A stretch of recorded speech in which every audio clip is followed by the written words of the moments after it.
la mort de Chaka ni o pièce de théâtre ale musabana 1961 samba kele kema kono to bioro ale ni kele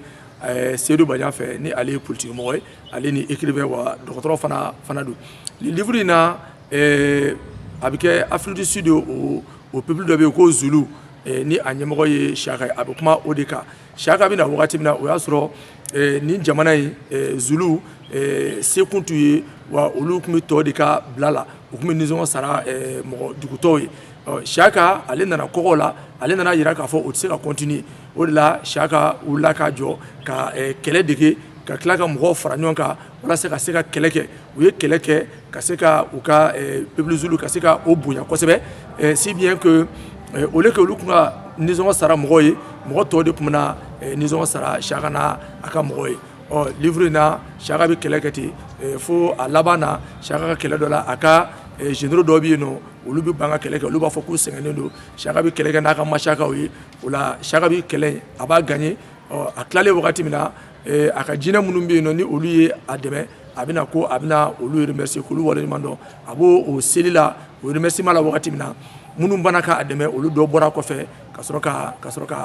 afaka ka bonne anina livre mu fleni livre ni ya alaje ibina ye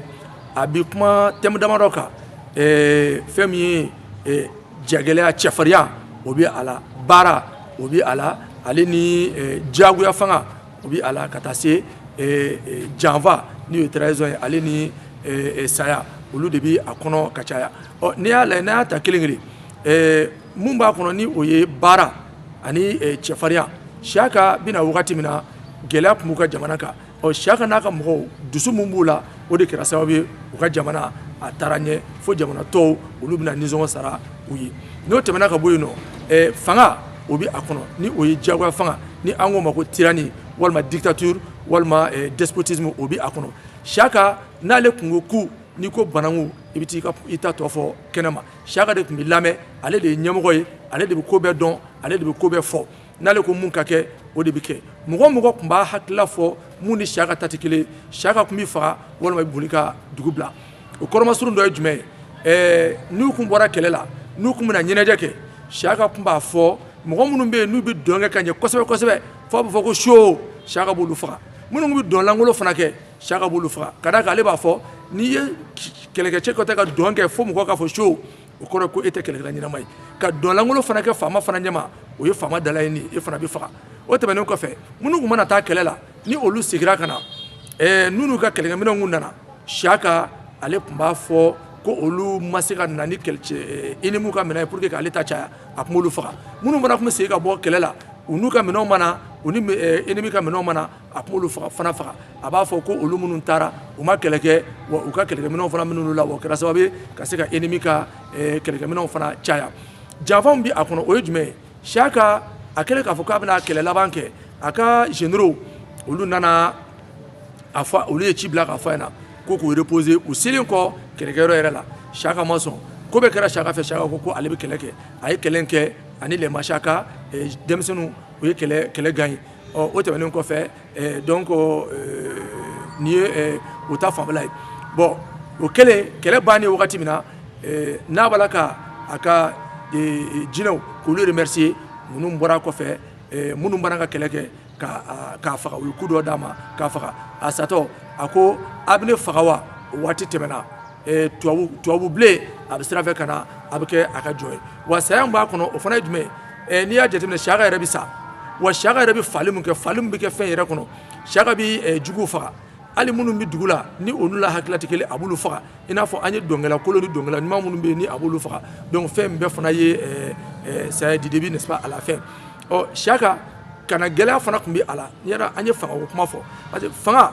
ale bolo ale man ka sɔsɔ tuguna sugu si la parce que ale bɛ jamana fɛ wa ale b'a dɔn mun ka ɲi jamana ma mun ma ɲi jamana ma donc o de y'a to ala tun tɛ sɔn a ka geriw kɛlɛkɛcɛw olu ka muso furu Chaka ɲuman na ale ka hakilila ye mun ye kɛlɛkɛcɛ n'i ye muso furu n'i bɛ kɛlɛkɛyɔrɔ la tant que i hakili bɛ muso ni denbaya la denw na i tɛna se ka sɔn saya ma i tɛ kɛlɛ kɛ n'o bɔra yen a ko n'u ye kɛlɛ kɛ u bɛ fɛn minnu sɔrɔ nafolo minnu sɔrɔ k'u t'u profiter a la ko parce que ko kɛlɛkɛcɛ ni e nana i dege fɛn min ye luxe la nbɛnja la k'e tɛna sɔn ka sɔrɔ sa kɛlɛkɛyɔrɔ la donc ninnu bɛɛ lajɛlen de farala ɲɔgɔn kan si bien que a gana mɔgɔw la o de kɛra sababu ye Siyaka yɛrɛ u ye Siyaka trahi n'est-ce pas vers la fin n'i y'a lajɛ livre de Zɛbɛnɛ dans les années 60 pourquoi Siyaka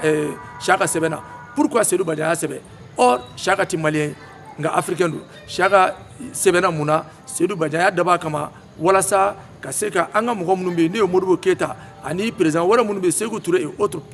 farafinna président bɛɛ lajɛlen a tun b'a fɛ ka yir'u la k'a fɔ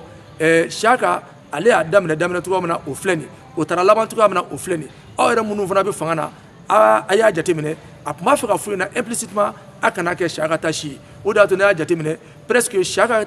ye a ka ko daminɛ cogoya min na a n'a labanna cogoya min na an ka fanga fɔlɔ dans les années 60 a président fɔlɔ caman taara laban o laban cogo la n'a bɔra kelen-kelenninw na donc